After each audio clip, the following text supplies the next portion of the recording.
Hi everybody, this is Mary Jean Sullivan and we're going to take a 15-minute deep dive into the 2021-22 FAFSA. If you're wondering who is this lady, I'm the Director of Financial Aid at beautiful Hollins University in Roanoke, Virginia. That's me, and that arrow is pointing to the area where my office is.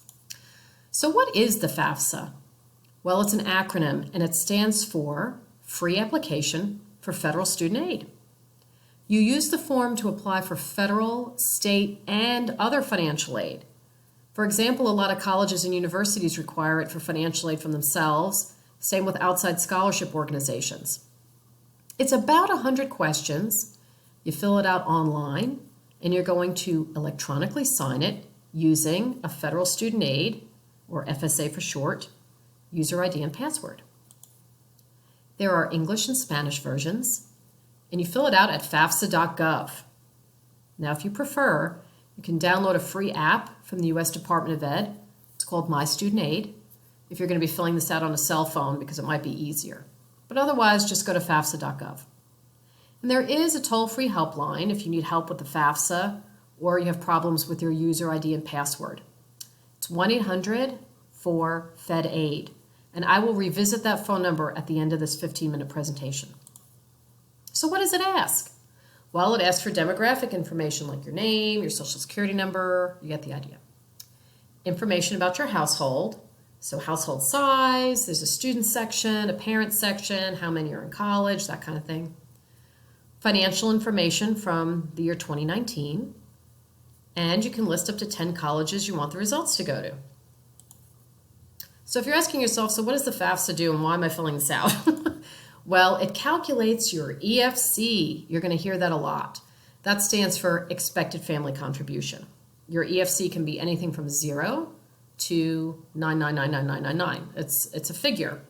But it's not a real figure. It just estimates your family's level of financial need to determine what kind of financial aid you'll qualify for. So if your EFC is $3,000, in theory, that means your family can afford to pay $3,000 a year for college. That's a pretty needy number, so you'll qualify for a lot of federal student aid, which is good, and a lot of other financial aid, which is wonderful. But it doesn't mean your bill from every school you apply to will be $3,000 because it's just a theoretical figure.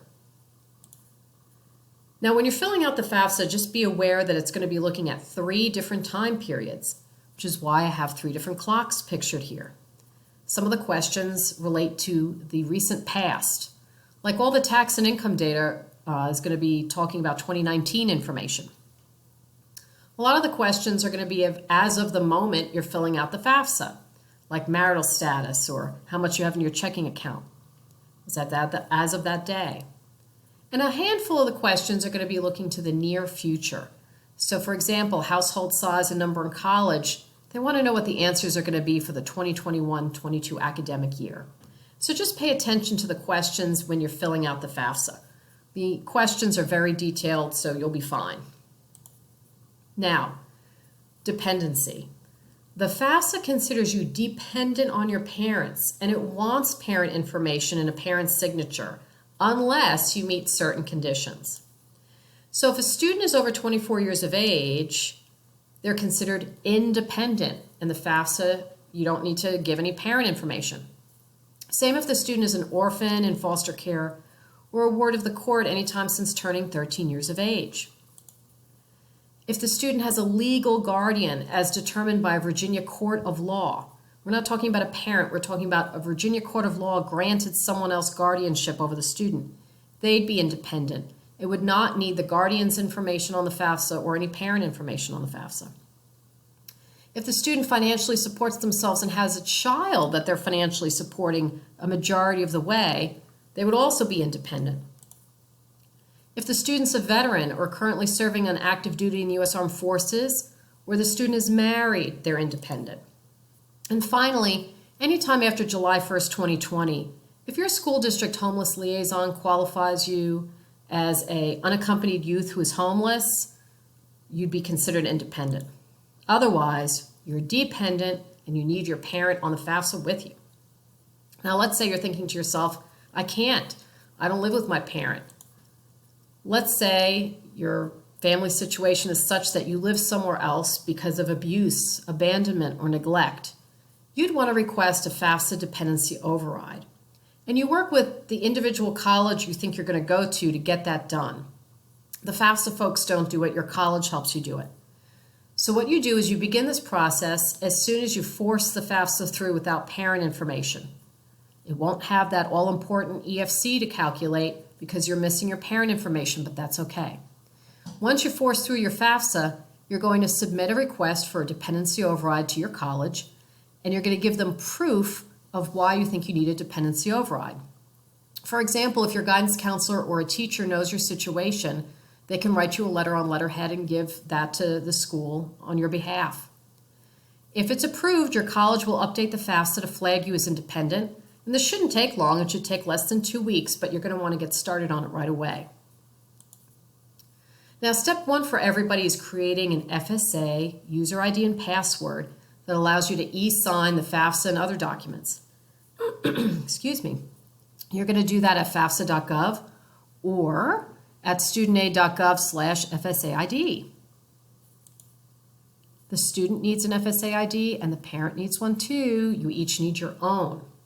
Write them down. You're going to use them every year and for other forms, and it can be really difficult to retrieve them if you forgot your password or you have an issue.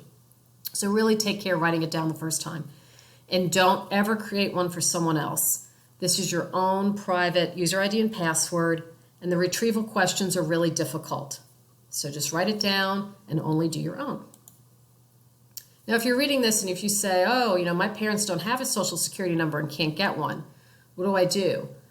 Well, they can't get an FSA ID of their own, but you as the student can get your own because you'll have a social security number. So fill out the FAFSA, and when you get to the parent social security number question on the FAFSA, just fill in all zeros. And at the end, when you submit your FAFSA, you're going to print off, so make sure you have access to a printer. You're going to print off a paper FAFSA signature page, have your parent sign it, and you'll mail it in to the address printed on the form. And that's how your parent can sign the FAFSA without an FSA user ID. Now, once you have your FSA user ID and passwords all set up, step 2 is you're going to gather necessary documents.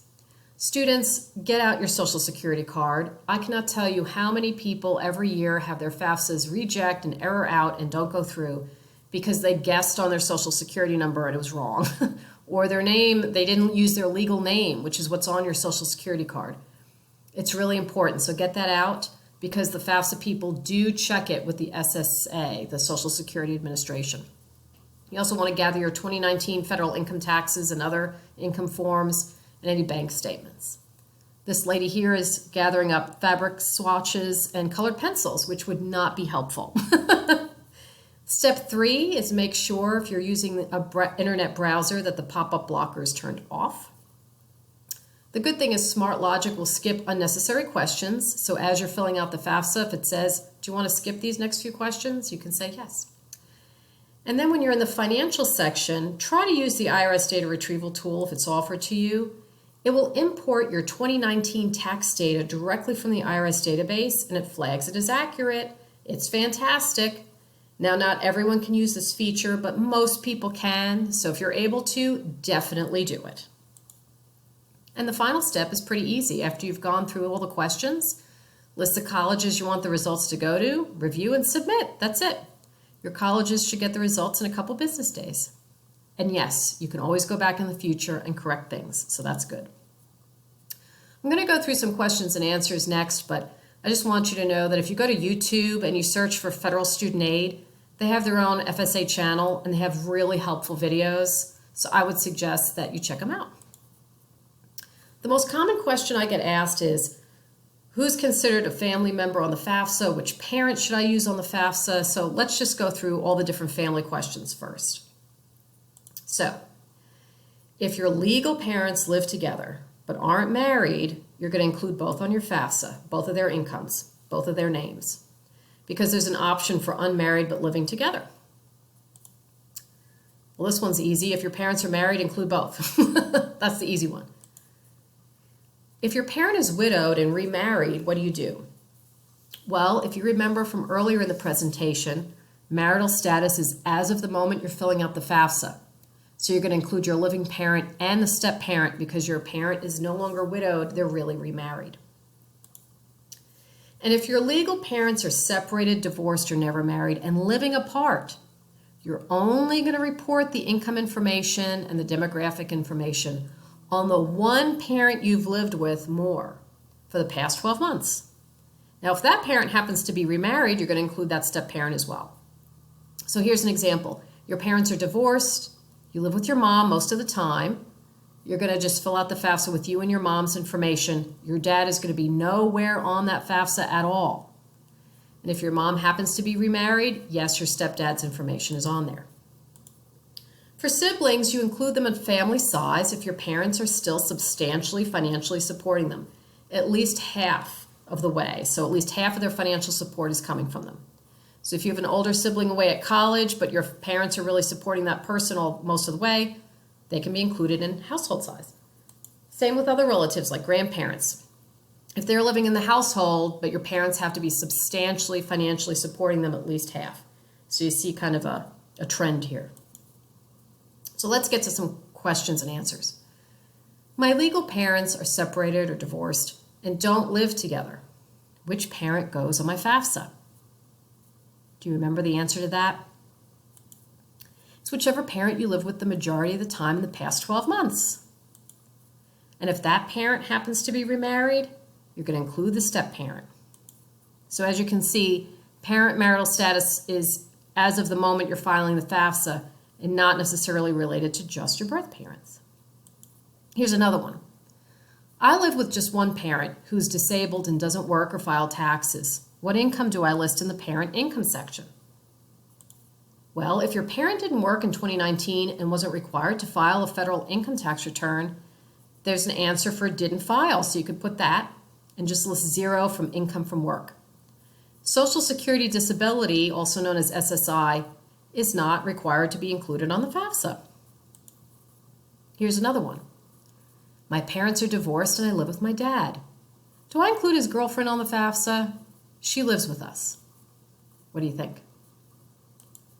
Well, you might be able to list her in the household size, but you're not going to list her as a parent, so there's no girlfriend income anywhere on that FAFSA because she's not a legal parent. She can only be included in the household size if she's not earning enough to support herself a majority of the way. So in other words, your dad in this example would have to be primarily supporting her, at least half. Oh, cute baby. Should I include my sister's baby? They live with us. Sure. Even if your sister has an unborn baby, if your legal parents are supporting the sister and the baby at least half and will continue to do so throughout the academic year. Am I independent if I'm pregnant or have a small child? Only if you are financially supporting yourself and the child at least 50% or more. If you're living in your parents' home, that's unlikely. Here's another one. The parent asks about business value. My parents own a small business. Do we have to list the net value of it? If your family owns at least half of a small business or any kind of business, and there are fewer than 100 full-time or full-time equivalent employees, then no. Smiley face. You don't have to list anything about the business value on the FAFSA. Same thing with a farm.